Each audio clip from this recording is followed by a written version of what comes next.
Hello everybody, welcome back to another Saturday vlog video, and in this case we're going back to crafting because I was trying to knit the other day and the work that I was working on I've already cancelled because the white thread that I had wasn't really working for me, so I went for some thicker thread like this. See, this is slightly thicker, like a size 6 or 7. And I had actually made almost half a scarf this way with just like regular knitting needles, but then I found an even thicker yarn that I used for crocheting, because crocheting is another thing that I was doing. When I started crocheting, I barely managed to make anything good. This is the best thing that I managed to make, which is basically like what are those things you put under a pan to make sure that your cable doesn't get like super heat up or whatever, something like that. I'm not really sure, a pan coaster, whatever you call these things. This is a fairly tough material, kind of similar thickness to the one I just showed you, but it's not the one that I was talking about. So this is what I managed to do with a needle like this. This is a size 8, as you can see, 8 millimeters right there. But then I got a size, what did I say, 10 or something cloth. I got it in front of me, and I found that once I figured out how to do the crochet knit, like the simple standard one, that I could also use that on this material, which is about this long. Look, we got like a whole bunch done like that. So this is now a scarf. It's not super long. This is an entire skein, by the way. I'm just going to roll it back up so you can kind of see how much it is. I used one big skein of acrylic wool is what that is, and they only had one in that color and that thickness, so I ended up making a scarf that's about this thick right here. So it's not super big, super long. It looks super long, but when you try to put it on, there's barely any space, so it looked kind of like this. I have to fold it a little bit because the big side over there is a little difficult to like do the entire side like that, just kind of like this. So it's not too bad. It's kind of thick around the neck, obviously, so in the winter I'm going to be fairly warm. But I did this with hand crocheting, basically. And I wanted to try and show you that, how I did that on the video as well, because I made this one in a couple of hours, because hand knitting with thick yarn is a fairly quick process once you get the hang of it. So this one goes off to the side. Since I was planning on making a scarf with this, I won't be needing that anymore, because I'll probably try to use the hand knit model or a method with this one instead. So if you've never seen knitting being unraveled before, here we go. You just kind of pull on it and it comes loose if you don't drop it, and then it just goes like this. It can be very satisfying. I actually had, like I said, half a scarf already done, and I had to undo the entire thing. It took a bit, but eventually we managed it, and that is the entire thing done. Alright, so I'm basically doing a knitting thing because in my actual life nothing much has happened, so that's why I thought I would do this. So we start off with a loop over here, just a regular loop, and then you put one bit through like that, and you have effectively a slip knot. We're also going to tie that up a little bit. There we go, so we have a little slip knot here. So what you would do normally is you would take the hook and you would like pull the loop through in order to make a new loop, and then you start chaining. That's the whole idea here. And instead of using a hook, we're just going to use our fingers. So I'm just going to start chaining a bit. This is called chaining. So you're making a chain of loops that are connected, like so. I'm not going to make it too big because we don't need to do an entire thing. I was wondering what my next project should be now that I kind of figured out how knitting and crocheting works. And I was thinking maybe I could make a simple sweater or something along those lines with just a bunch of simple panels that you kind of tie together. Now, people who make sweaters with knitting and stuff like that will probably say, well, normally it is just a simple set of panels that you put together, but not necessarily for me because I'm new to this. Okay, so I've got a chain of loops. It looks really bad actually, probably not as good as I did it last time because these look a lot better. But you would just kind of start knitting with your fingers. You first pull one through, then you have 2 loops, and then you pull that yarn through the 2 loops, and then you got 1 loop, and then you gotta go on to the next thing, which I believe is this one over here. So I'm gonna do the same, just gonna pull this through here, the first loop, got 2 loops. I take my working yarn, pull that through here, and then I've got 1 loop again, and this is starting to look thicker. Now initially it's going to look terrible because it just looks like a big mess, and you kind of have to figure out what you're doing. And with the knitting needle, the hook, I always found that a little tricky to do. For some reason I just couldn't get the hang of it, but when I'm using my fingers I can actually feel what I'm doing, which makes it a lot easier. Just put this over here, there we go, and just do that again. Here we go, 2 loops. And if you're really like getting the hang of it, you can do it really quickly. So I would just take my break time basically and do a few loops, or a few not the loops necessarily. How about this end bit? What do we do here? You're here. Let me see now. Did I turn it the wrong way? I think this is you. I think I need this one. Looks like it's the last one. Last ones are always very tricky before me because it looks like a big mess and I need to do something with it. Well, it's probably not going to turn out to be too great, but okay, here we go. So this is one done there, and then you make another one over here, and then you can turn around.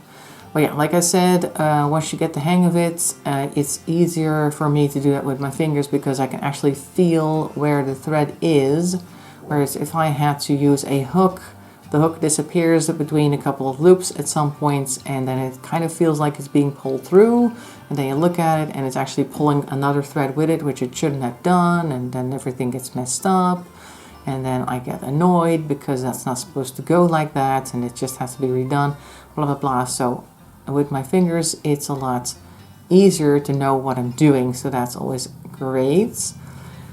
So that's what I was doing, and it's kind of funny because the previous weeks before I was doing this, I was collecting all sorts of like crafting stuff at the secondhand store, thinking I can't do anything with it yet, but one day I'll figure it out, and then I'll be able to use all of this. And I figured that it was going to take some time for me to do that because I couldn't get the hang of knitting. I had no idea what I was doing there.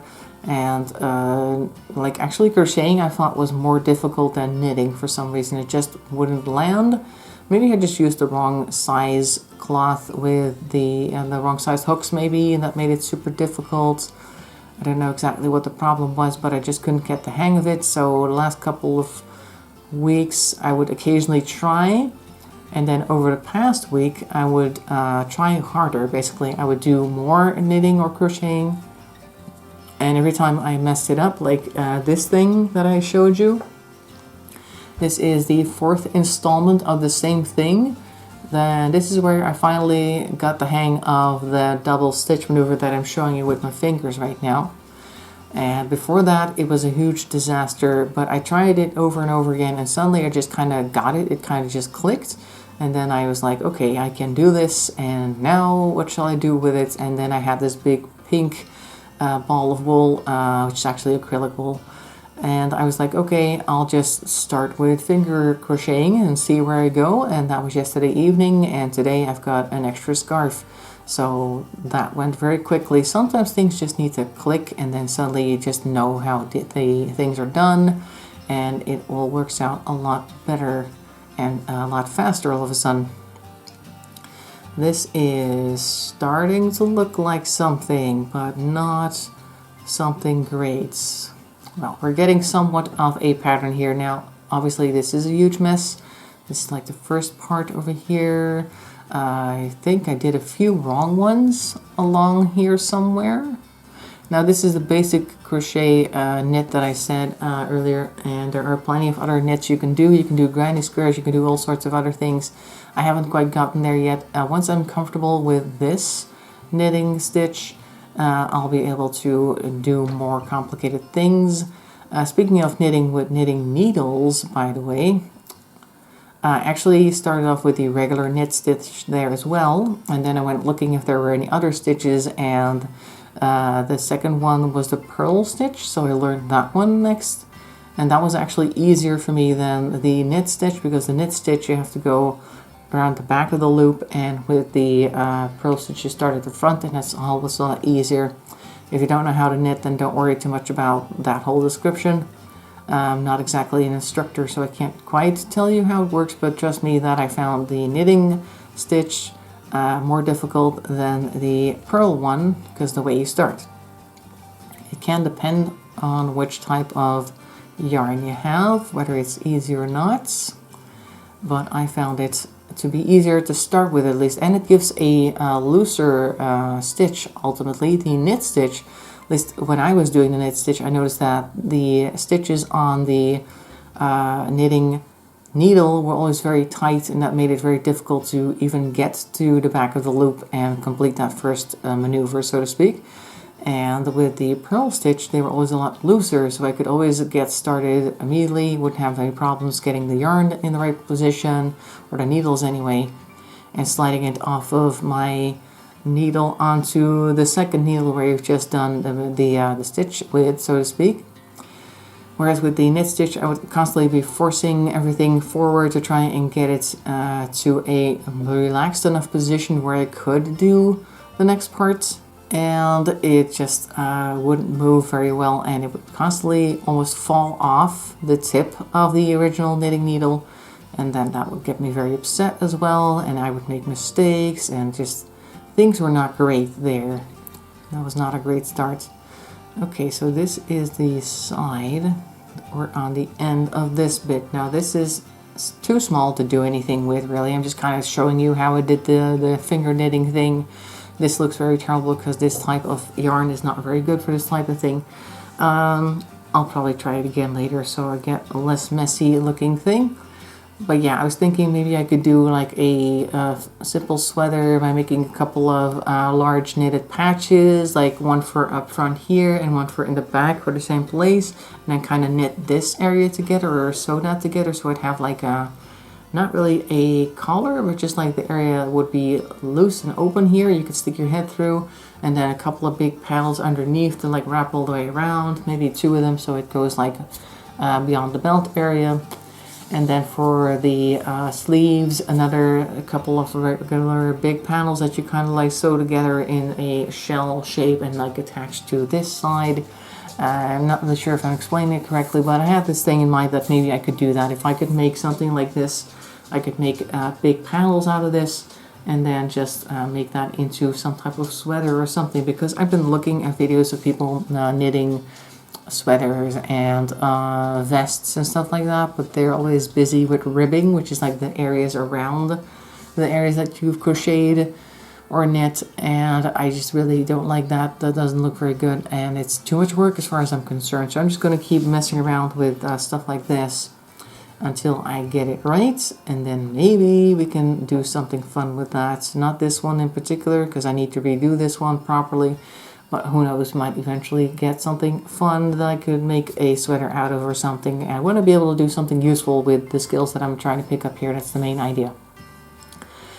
So, other than that, nothing much is going on. I'm just going to go to the thrift store again to see if I can get some better yarn, because this type of thick stuff is fairly rare. At least I found one skein in this store that I went looking that was affordable, because they do have like big skeins like this in other places, but they're always super expensive, and I don't want to break the bank just trying to knit things. So I'm just going to go look if there's anything fun there, and then we'll get some of that and get to work with that, and then hopefully make something nice, something other than a scarf, because now I have 2 really big scarves, and one I bought and the other one I made, and I really don't tend to wear huge scarves, so I don't want to keep making tons of scarves.